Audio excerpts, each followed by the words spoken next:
And so the vendor that was trying to sell to me is like, all right, well, we'll just match what you're paying there. I was like, absolutely not. You're not taking into any account of the change I'm about to have to make. Like there's an opportunity cost in here. What is up, everybody? Welcome to episode 38 of Sales Stories in Real Life.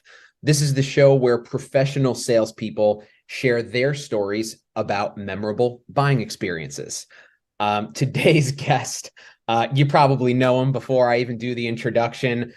Many of you know him as KD. He is the SVP of Sales at Bench.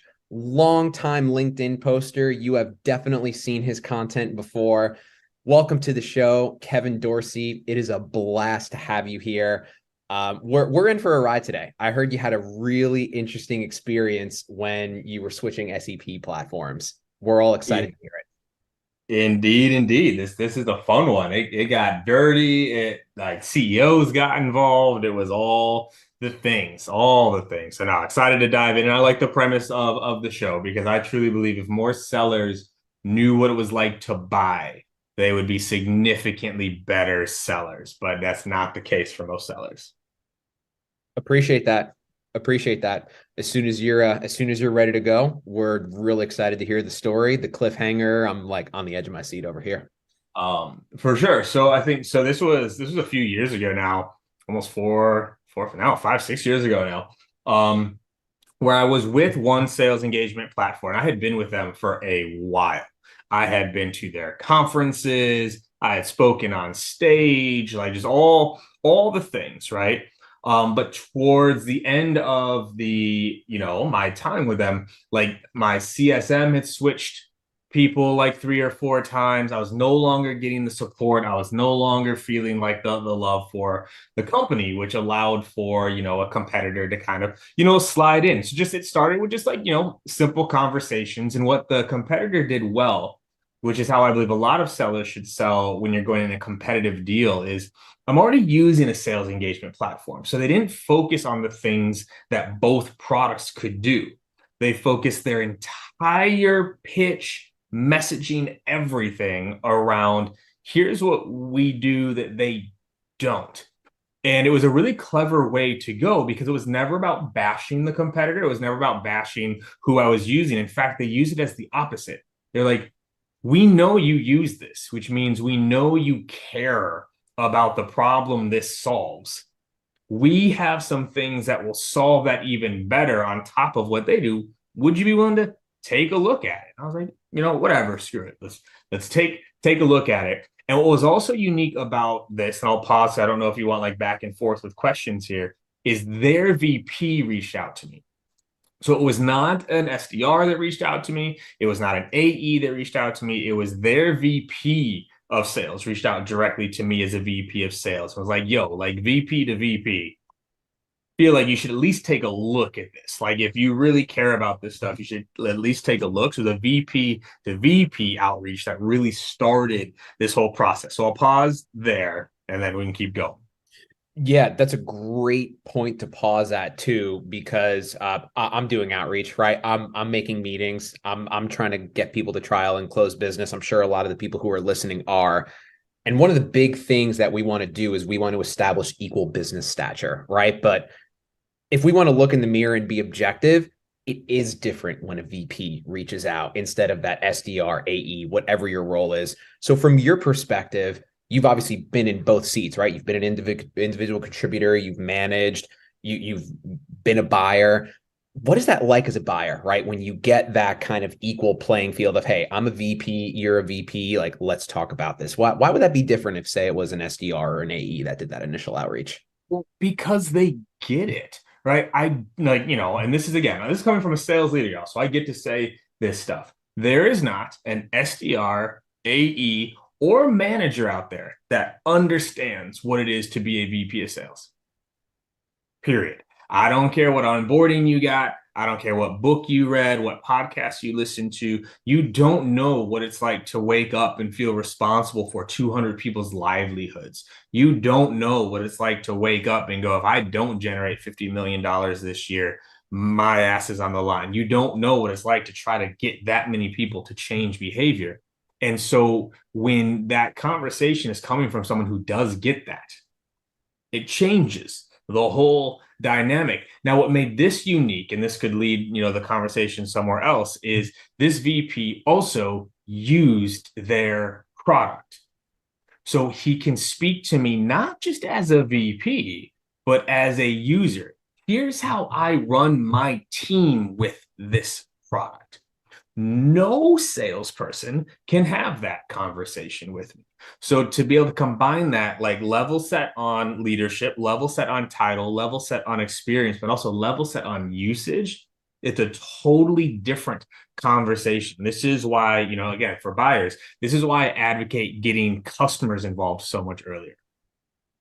If you're an AE selling to a CFO, if you can speak to that CFO, great, but you better have 2 to 3 customer CFOs ready to talk immediately at the beginning of the sales cycle, not at the end, because you don't know what it's like to be a CFO. And there's nothing you'll be able to do to tell that CFO you do because you're not a CFO. So that's my take on it.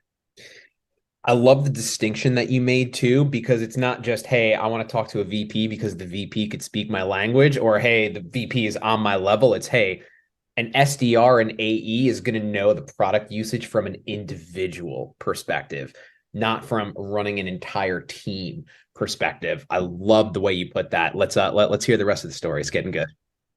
So the process starts, right? And, I'm getting deep into it. I'm having my team look at it, and it does. The product looks better. It's going to do things that my current product cannot. I haven't heard from my, current vendor in months, if not almost a year, right? And I had like reached out to them for some other things, like just like on the personal side or introductions, and like hadn't heard anything back. I was kind of like, all right, y'all, like, whatever. It is what it is. It's business. And so things are progressing. We're getting towards the end, and now we're negotiating, right? Of like, making sure I'm paying a good deal there versus not. And again, these are the other things. It's like if someone's already spending money on a product, it's all about allocation. And so the vendor that was trying to sell to me is like, all right, well, we'll just match what you're paying there. I was like, absolutely not. You're not taking into any account of the change I'm about to have to make. Like there's an opportunity cost in here where like I'm waking up and making a change and a risk of change and all of that, right? And so sellers just know like when you run into professional buyers, we know what we're doing. Like it is not random when we're asking for certain discounts. It's not random when we're picking apart certain terms. It's not random in terms of pushing a deal out. None of that. Like I know what I'm doing to drive down a price, right? You're going to break it into the segments. I'm going to negotiate total price.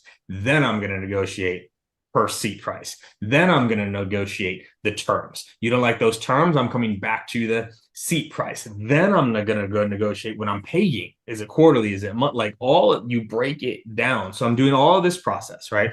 And I give the verbal. Like we're going to move forward. This is where it gets really twisted. So I give the verbal that I'm going to move forward, and this sales engagement platform decides to start emailing people, hey, KD's about to switch.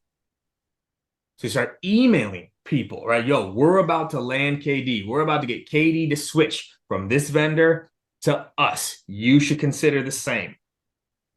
Somebody screenshots that and sends it to my current vendor.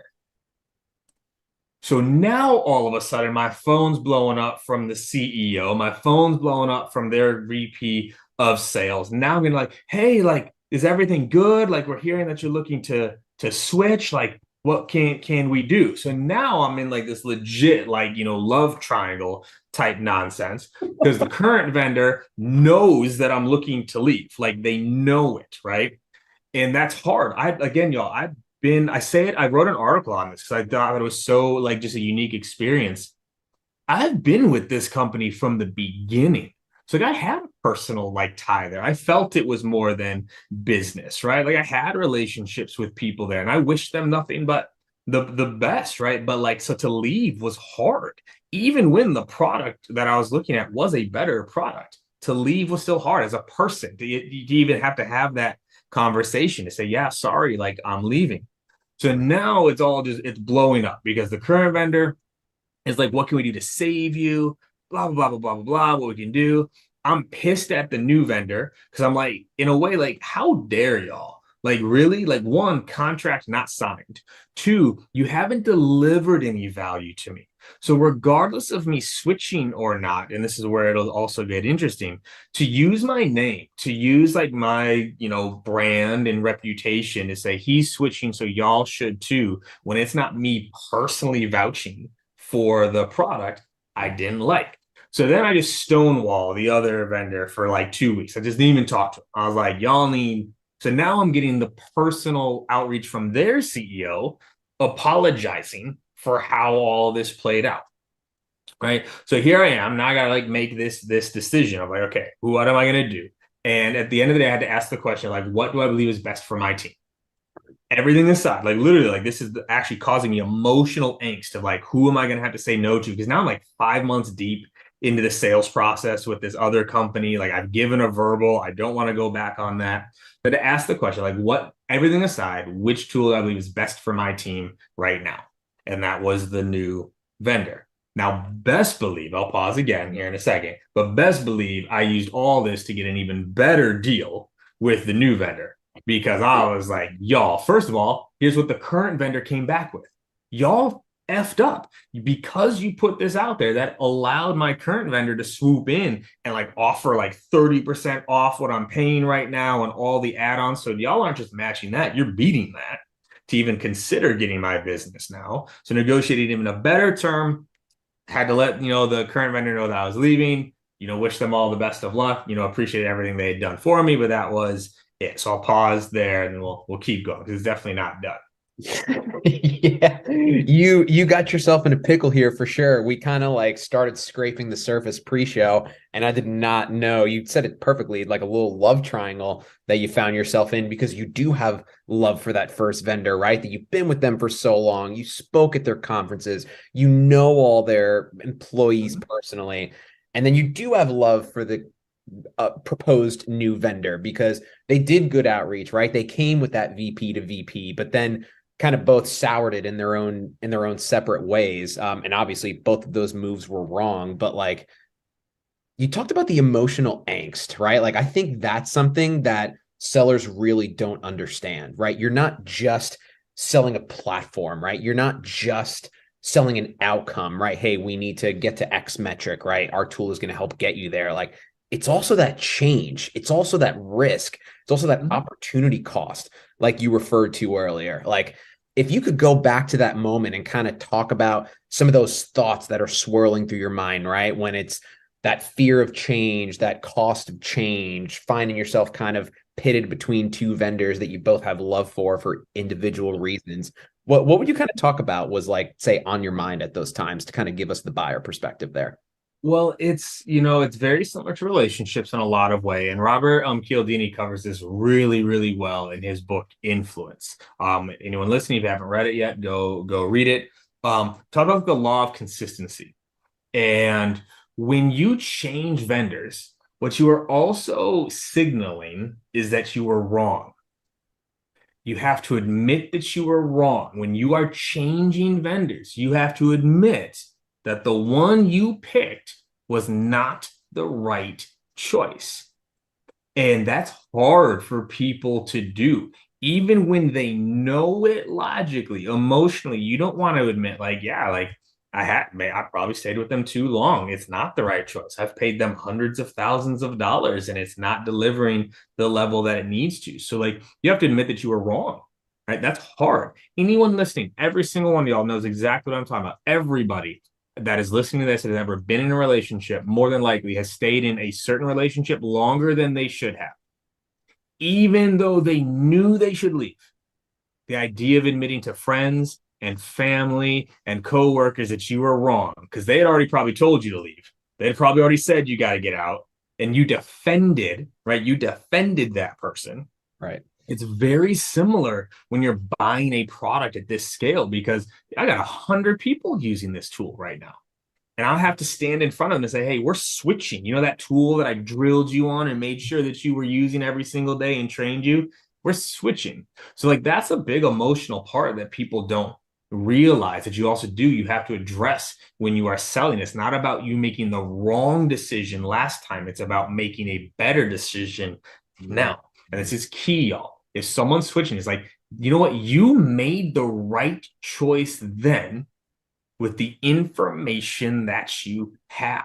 This is not that you made the wrong choice. It's like the information you had, what they were, maybe they even were the best in the market 3 years ago. You did what was right then. It's time to do what's right.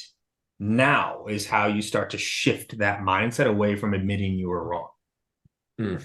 I love the distinctions, especially, hey, at that time, Yeah. maybe they were better. But you Yeah. do kind of have to have that objective look in the mirror and say, like, okay, I was wrong because maybe we should have switched earlier. XYZ, we can go down a whole rabbit hole there. But we're in the middle of a love triangle here. CEOs are reaching out, process is dragging on. Let's dive back into the story where you were at. So had to break up with my current software girlfriend. We had to break up, and it was hard. And I switched over to the new prettier girlfriend, and then it really gets bad because they under delivered, like massively under delivered. A lot of the things that had been promised to me did not come to fulfillment. A lot of the things that had been, part of the seduction that had been there was not real. It was a facade. And y'all know how much this sounds like real life, right? Where like you get seduced by somebody and they pull you out of something that was a good thing, and then you get into that and you realize, what was I thinking? Like, this is completely, like, it's hilarious how much this plays out in real life. And they did. And I was like, y'all, I will go back. I will switch, because guess who's staying in touch? Previous vendor is still staying in touch. How can we help? Is everything going okay? You're 90 days in, you're 5 months in. Are you getting what you wanted? Is it as good as you thought it was going to be? They were very smart. They stayed in touch throughout this process. And so I'll never forget this, because then, so the new vendor I switched over, like, I'm irate at this point. I'm like, y'all, not only did I make this switch, my results on my team are going down. Okay. And they flew down, right? They flew down like their head of like CS and all this. All right, we're going to make things right. And they opened up with this presentation. I will tell this story for the rest of my career. They opened up their presentation and said, so we have, we want to start with some of the good things, and yes, we'll get into some of the bad things. We'll go from there. It's like, so good news is you have 78% daily usage. You are one of our highest daily usage like customers in our entire platform, right? And like I was like, whoa, time out. 100% of my reps are supposed to be using this tool every single day. I need to know who the 22% that aren't. Like, y'all came in here bragging that I'm at 78% and I'm one of your top like usage. I was like, you have no idea how bad of a way that was to start. So this is where it gets really, really fun. So they give me the names. Right? So I go to those people and I was like, yo, like, what? I don't know if I'm allowed to swear on this, but I was like, yo, like, what the fuck, y'all? Like, we're supposed to be using this tool. You're not even using it. They're like, oh, well, we used it, we hated it, but our last vendor, they never turned our seats off. So I had about 20% of my team that had gone back to the old tool because they never turned our licenses off. Fucking genius. Like, absolutely genius the way this plays out. So now I'm in a place, and I gave an ultimatum to the new company. I was like, y'all better fix this or I will move my entire team back, because heads up, I got now 30% of my team using this tool for free. So like y'all need to figure your stuff out. And so while this is all playing out, I ended up moving jobs, right? So at the end of this, right? So like I moved to a new company that had the tool that I just switched over to. So what do you think I did? Moved that whole company back over to my previous tool. And when I spoke to them, like, so now, like, all the BS is out of the way. Like, we are where we are. So now, first of all, this company's like, all right, can we get you to tell this story that you switched and came back? I'm like, y'all need to stop treating me like I'm a piece of meat right now. Like, I am just trying to do what's best for my team and my org. I was like, but I talked to them, I was like, so y'all, I'm trying to not like use names, but like y'all can go read it on my LinkedIn. Like I wrote an article on this and I disguised the companies. Both CEOs commented on the article.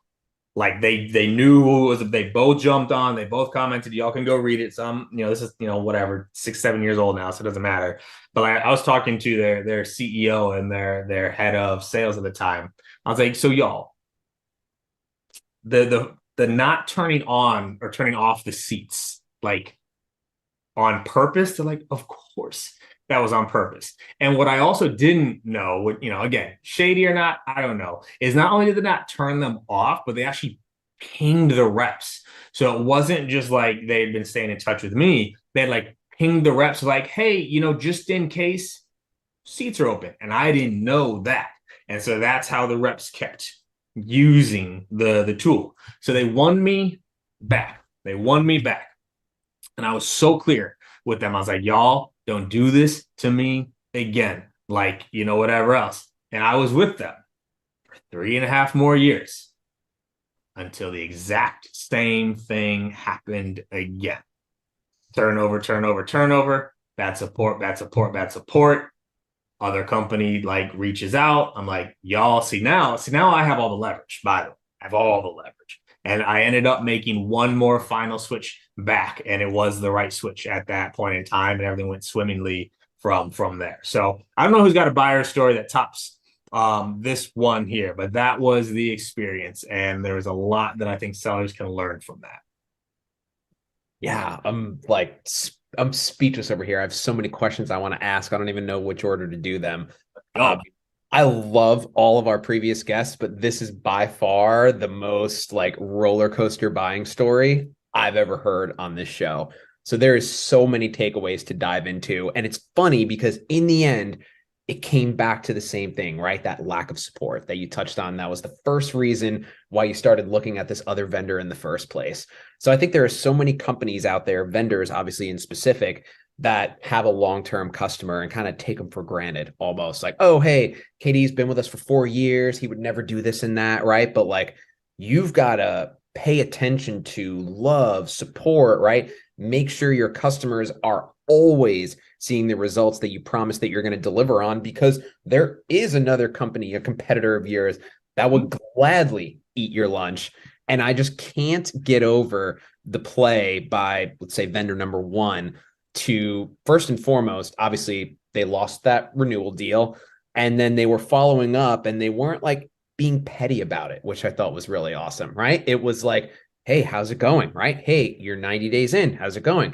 You're 5 months in. How's it going? So it wasn't like a petty, hey, you went to them. I hope you're seeing what you're missing out on. It was, hey, how's the team seeing results? Right? It was all about the team's results. And meanwhile, while all this is happening, kind of behind your back almost, I don't know if it's shady. I wouldn't consider it shady. I think it's a touch of genius, to be honest. You had a fifth of your team that was still using the previous vendor for free, and it ends up coming back to pay back for them. Yeah, shady or not, it was definitely genius. Gray area, let's call it at best. But again, it worked in the long run, and that's what they needed to do to get there. So it was very fun times. Fun times. Well, because the whole point of the show is that so many sales podcasts out there, as we were talking about, are so seller focused, right? None are so buyer focused. And like, as let's say a board member of said company, right? It's like, hey, you're letting these people use these seats for free, right? Like it could almost like look like a bad thing, but kind of going back to that buyer centricity, like it was about your team's results, right? Like it wasn't about, ooh, we got to milk out this opportunity for everything we can, right? If they don't switch over, we got to cut off their licenses. It was all about keeping your reps inside of their comfort zone, right? To where, hey, I know we brought on this new product, but we have our seats to our previous product and we like it better. And the company's been pinging us and this and that. And so they were going out and just doing their jobs on the previous workflow, and it was costing nothing on the company dollar. So that was, I think, so buyer centric in that it was helping your team get the results that they're supposed to be delivering on from the beginning. What would you think on that? No, 100%. Because the next time, right, full circle, another 3 to 4 years later, when I ended up making the switch again, when I was like talking about like how our service had been poor and da da da da, and we're come up on contract renewal, they were like, well, and again, companies get bigger, things get more distributed, where they were like, well, if you don't renew by X date, we're turning off all of your cadences. And my response was, turn them the fuck off. In fact, turn them off today. Turn them off today, but tune into LinkedIn tomorrow. I dare you. I absolutely dare you to take that approach, right? And not right now, I'm talking with like a manager, right? Like not even my revenue. I'm talking to a manager. I was like, you go to your director, you go to your VP, and while you're at it, I want you to ping your CEO. I want you to ping your head of product. I want you to have your head of partnerships, all who I know personally are on speed dial on my phone. I want you to go tell them this is what you told me and to tune in to LinkedIn over the next few weeks, because I will make sure everybody knows that this is the way that you're approaching it. So Totally different way of handling it, where you try to play hardball on a relationship. You cannot hardball relationship. Meet our terms or we are going to shut down your business. I'll take that L. I'll take that L. I will miss my pipeline number for that month or 2 months, and I will make the switch, but I will make sure that everybody knows that that's how you approached business. Everybody. 2 ways to handle it. it's just so ironic because they handled it the exact opposite way the first time and it worked so well. And this is now, there's so many layers to this. Now this is a manager that's delivering this message, right? When the success originally was kind of getting at that power line with a VP. And now it's like, okay, let's have a manager deliver this message, even though we know everything that happened 3 to 4 years ago. So obviously some poor decision making there. But I mean, even more so, I love the point that you made with the hardball, because not only should you never hardball your relationships, but you should never ever play hardball with someone who has less to lose from the situation than you, right? Or especially if they do nothing, right? Harms you. Why? Why would you do that?